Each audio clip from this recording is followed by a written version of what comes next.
प्यारे बच्चों को गुड मॉर्निंग। आपका अपना यूट्यूब चैनल LKM मीना पे सभी का स्वागत है। तो आज की वर्कशीट हमारी शिक्षा निदेशालय राष्ट्रीय राजधानी क्षेत्र दिल्ली, विषय आज का हमारा सामाजिक विज्ञान और एक कक्षा 7 के बच्चों के लिए। और आज की वर्कशीट संख्या हमारी 14 और आज की तारीख 13 नवंबर 2020 और फ्राइडे है, शुक्रवार।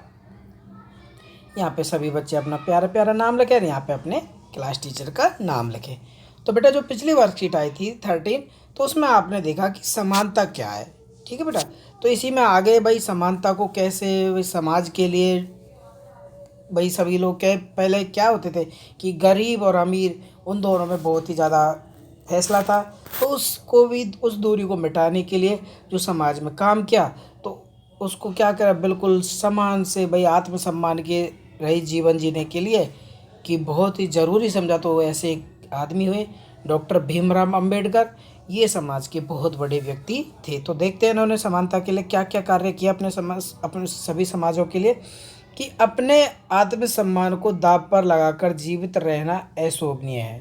कि जैसे किसी किसी को आप देखते हैं कि किसी का जो हमारा आत्मसम्मान है, हम क्या करते हैं, जैसे हम प्राइवेट जो भी किसी भी क्षेत्र में हम काम करते हैं, तो जो अमीर लोग होते हैं उनके नीचे जो गरीब लोग होते हैं उनका बहुत ही ज़्यादा शोषण होता है। तो उसी को कह रहा है अपने आत्मसम्मान को दांव पर लगाकर जीवित रहना अशोभनीय है। कि आप सभी को पता है कि सभी को समानता का अधिकार है, सभी को स्वतंत्र बोलने का, रहने का, खाने पीने का, सबको स्वतंत्रता का अधिकार है। तो यही बता रहे हैं कि अगर कोई अपने आत्मसम्मान को दांव पर लगा कर जी रहा है तो वो बिल्कुल अशोभनीय है, वो बिल्कुल शोभा लायक नहीं है। आगे, आत्मसम्मान जीवन का सबसे ज़रूरी हिस्सा है। कि सभी आत्मसम्मान मतलब सभी का सम्मान करना क्या है, ये सबसे ज़रूरी हिस्सा है। इसके बिना व्यक्ति क्या है, नगण्य है, मतलब बेकार है। आत्मसम्मान के साथ साथ जीवन बिताने के लिए व्यक्तियों को कठिनाइयों पर विजय प्राप्त करनी होती है। केवल कठिन एवं निरंतर संघर्ष से ही व्यक्ति बल, विश्वास, मान्यता प्राप्त कर सकता है। कि सभी को पता है कि निरंतर हम संघर्ष करेंगे वो तो हमें बल मिलेगा, विश्वास और मान्यता भी हमें मिलेगी। मनुष्य नाशवान है, तो आपको पता है मनुष्य का नाश भाई नाशवान है। मनुष्य को मरना तो एक तय है, लेकिन हर व्यक्ति को किसी न किसी दिन तो मरना है। मनुष्य नाशवान का मतलब कि हर व्यक्ति को किसी न किसी दिन तो मरना है। परंतु व्यक्ति को एक संकल्प लेना चाहिए कि अपने जीवन का बलिदान और आत्मसम्मान के उच्च आदर्शों का विकसित करने और अपने मानव जीव को बेहतर बनाने में करेगा। कि एक संकल्प हमें लेना चाहिए कि हमें अपने जीवन बलिदान के रूप में देना और आत्मसम्मान के उच्च आदर्शों को विकसित अपने मन में करना। तो ये मानव जीवन को बेहतर बनाने में मदद करेगा हमारी। किसी साहसी व्यक्ति व के लिए आत्मसम्मान रहित जीवन जीने से अधिक अशोभनीय और कुछ नहीं है। कि जैसे हम किसी के डर के सामने भाई डर के जी रहे हैं, तो ये बात भी बिल्कुल गलत है, ये हमारे आत्मसम्मान के खिलाफ है। तो आए देखो डॉक्टर भीमराव अम्बेडकर जी ने क्या क्या समाज के लिए किए। कि जो निम्न जाति के लोग होते थे, वो उच्च जाति के लोगों से क्या करते थे, ये उच्च जाति के लोग इन निम्न लोगों के जातियों वालों लोगों का क्या करते थे, शोषण करते थे, अधिक से अधिक कामों में लगा कर करते थे और उनका कोई सम्मान वो लोग नहीं करते थे। उन्होंने क्या किया, जब वो समाज में आए तो उन्होंने इनके लिए कुछ नियम कानून कड़े बनाए, तो जिनसे क्या हुआ, इन जातुओं को भी ऊंचे उठने का अवसर मिला। तो देखो समानता स्थापित करने के लिए भारतीय संविधान जब इन्होंने लागू बनाया, भाई जब हमारा भारत देश आज़ाद हुआ तो इन्होंने कुछ अपने प्रावधान बनाए, तो वो हम देख लेते हैं। कि समानता स्थापित करने के लिए भारतीय संविधान के कुछ प्रावधान हैं। तो देखो पहला है, कानून की दृष्टि में हर व्यक्ति क्या है, समान, चाहे ऊंची जाति का हो चाहे नीची जाति को, सभी के लिए क्या है, कानून समान है। किसी भी व्यक्ति के साथ उसके धर्म, जाति, वंश, जन्म स्थान, लिंग के आधार पर भेदभाव नहीं होगा। अब ये नहीं कि तू नीची जाति का है तू ऊंची जाति का, ऐसा भेदभाव किसी के साथ, तू हिंदू धर्म है तू मुस्लिम धर्म का है, ऐसा किसी के साथ भेदभाव नहीं होगा। तू अब ये जन्म स्थान से संबंधित है कि कहीं तू पाकिस्तान में है, तू बांग्लादेश और हम इंडिया में, ऐसा कुछ किसी के साथ भेदभाव बिल्कुल भी नहीं होगा। ये भी एक कठोर नियम बना दिया। सभी व्यक्ति सार्वजनिक स्थलों का उपयोग कर सकता है, जो सभी सार्वजनिक जो भी सरकारी स्थल है उनका भाई कोई भी लोग उसका इस्तेमाल कर सकता है। तो ये भी एक नियम बनाया। और अस्पृश्यता का उन्मूलन किया गया। कि जो देखते हैं अस्पृश्यता मतलब ये छुआछूत वाले होते हैं, भाई काले लोग या निम्न जाति के जो लोग हैं तो उनको एक काफ़ी क्या करते थे, जो उच्च जाति के लोग हैं उनको छूने से बिल्कुल मनाही कर देते थे। तो ऐसा उनको लिए कठोर कानून बनाया, भाई कोई किसी के भेदभाव नहीं करेगा। तो देखो, शासन ने संविधान द्वारा मान्य किए गए समानता के अधिकार को दो तरह से लागू किया। पहला कानून के द्वारा, दूसरा है सरकार की योजना व कार्यक्रम द्वारा सुविधाहीन समाजों की मदद करके। अब उन्होंने भाई ये कानून तो बना दिए, तो इनको किस तरह लागू किया कि पहला तो कानून के द्वारा लागू किया, और जो सरकार की योजना और कार्यक्रम है कि जो सुविधाहीन लोग हैं तो उनको जो समाज में, तो उनको भी बराबर विकास, बराबर सहायता मिलनी चाहिए, तो उनकी मदद करके ये लागू किए। भारत में ऐसे अनेक कानून हैं जो व्यक्ति के समान व्यवहार प्राप्त करने के लिए अधिकार की रक्षा करते हैं।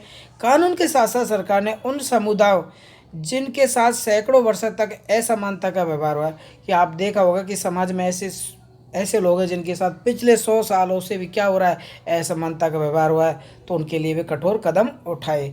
उन्होंने उनका जीवन सुधारने के लिए अनेक कार्यक्रम और योजनाएं लागू की। ये योजनाएं सुनिश्चित करने के लिए चलाई गई हैं और जिन लोगों का अतीत में अवसर नहीं मिल सके उन्हें अधिक से अधिक अवसर मिल सके।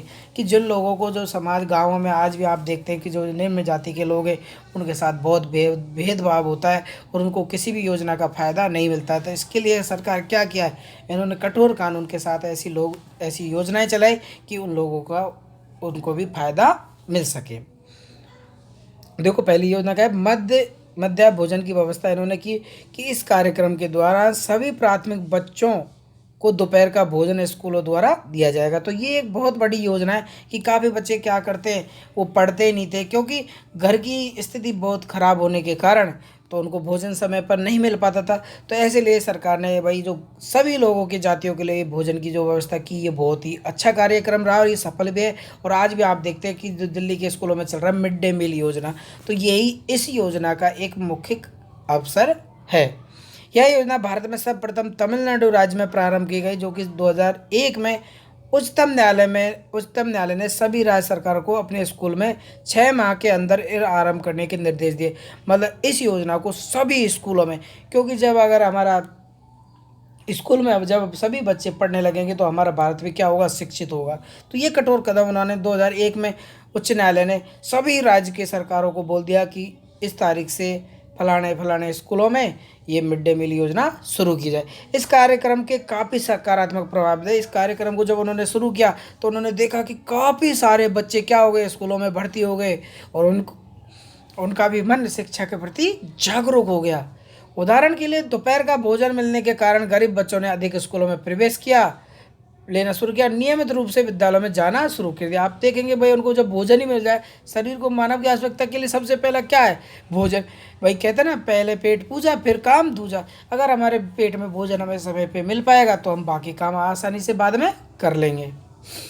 फिर शिक्षक बोलते हैं कि पहले बच्चा खाना खाते और घर जाते थे, फिर वापस स्कूल लौटते नहीं थे, परंतु जब ये मध्य भोजन मतलब दोपहर में जब उनको भोजन मिलना शुरू हो गया तो मिलने लगा, तो उनकी उपस्थिति में क्या हुआ, वो सुधार आने लगे। अब धीरे धीरे अगर बच्चा भी स्कूल में रुकेगा तब तो टीचर का भी पढ़ाने का मन करेगा। अब जब बच्चा ही नहीं रुकेगा तो वो किसको पढ़ाए, दीवारों को थोड़ी पढ़ाए। तो जो ये कार्यक्रम जो ये मध्य भोजन की आवश्यकता की, जैसे सुबह 8 से या 10 से जब स्कूल को टाइम होता है 10 से 5, तो बीच में उनको 12-1 बजे के बीच में और खाना मिल जाए तो कितनी बड़ी ये सौगात सरकार ने उन्होंने की। तो इस कार्यक्रम से जातिगत पूर्वाग्रहों को कम करने में सहायता मिली कि जो पिछड़ी जातियाँ थी तो उन लोगों के जो बच्चे थे तो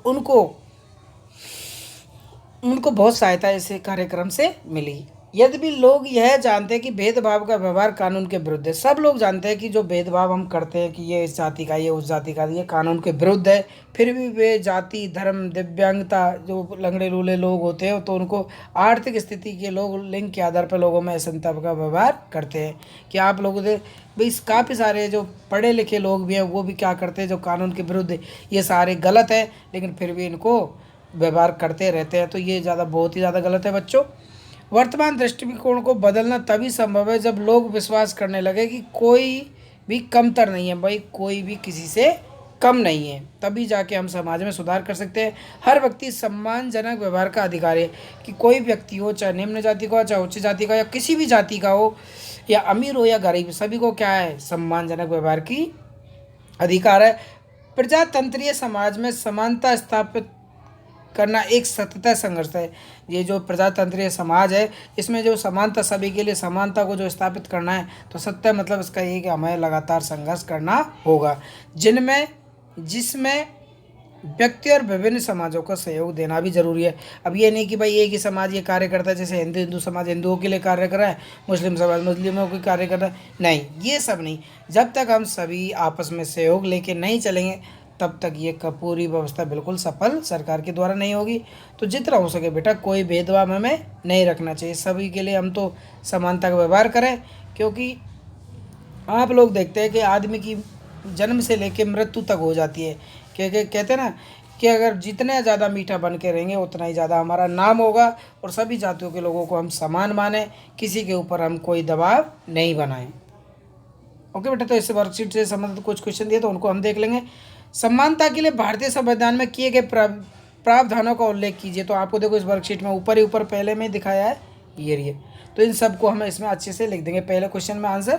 ठीक है बेटा, ये हमारे पहले क्वेश्चन का आंसर है कि भाई क्या क्या प्रावधान किए गए। कानून की दृष्टि में सभी व्यक्ति समान है, चाहे वो गरीब हो चाहे अमीर हो, और किसी भी व्यक्ति के साथ उसके धर्म, जाति, वंश के स्थान पर कोई भेदभाव नहीं होगा, और सभी व्यक्ति सार्वजनिक स्थलों का उपयोग कर सकते हैं। अस्पृश्यता का उल्लंघन किया गया। तो ये कुछ प्रावधान थे, इनको हम लिख देंगे पहले क्वेश्चन में। दूसरा है कि मध्य जो भोजन व्यवस्था थी किस प्रकार समानता लाने में सहायक हुई। तो आपने देखा होगा ये रही,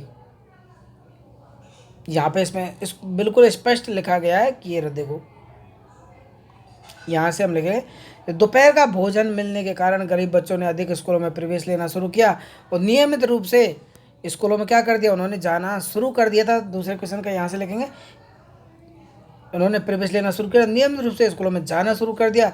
शिक्षक बताते थे कि बच्चे पहले खाना खा के घर चले जाते थे, फिर वापस लौटकर नहीं आते थे, परंतु अब जब मध्याह्न भोजन की स्कूलों में मिलने लगा, तब उनकी उपस्थिति में सुधार आया, और इस कार्यक्रम ने जाति पूर्वग्रहों को कम करने में सहायता मिली थी। इसका दूसरा आंसर हम यहाँ से यहाँ तक लिख दें। समाज में समानता स्थापित करने के लिए कुछ उपाय आप बताएं। तो बेटा ये देखो, यहाँ पे ये लिखा हुआ है, तो इसको हम इसमें लिख देंगे कि आप सभी जानते हैं भेदभाव का व्यवहार कानून के विरुद्ध है, तो हमें यही है कि किसी के साथ हमें भेदभाव नहीं करना है। फिर भी जाति, धर्म, दिव्यांग आदि स्थिति के आधार पर लिंग में असमानता का व्यवहार करते हैं, तो ये हमें बिल्कुल भी नहीं करना है। वर्तमान दृष्टिकोण को बदलना तभी संभव है जब लोग यह विश्वास करने लगे कि कोई किसी से कमतर मतलब कम नहीं है, और हर व्यक्ति सम्मानजनक व्यवहार का क्या है, अधिकारी है। प्रजातंत्रीय समाज में समानता स्थापित करने के लिए एक सतत लगातार संघर्ष है, जिसमें व्यक्तियों और विभिन्न समाजों का सहयोग देना बहुत ही जरूरी है। ठीक है बेटा, ये हमारे उपाय हो जाएंगे।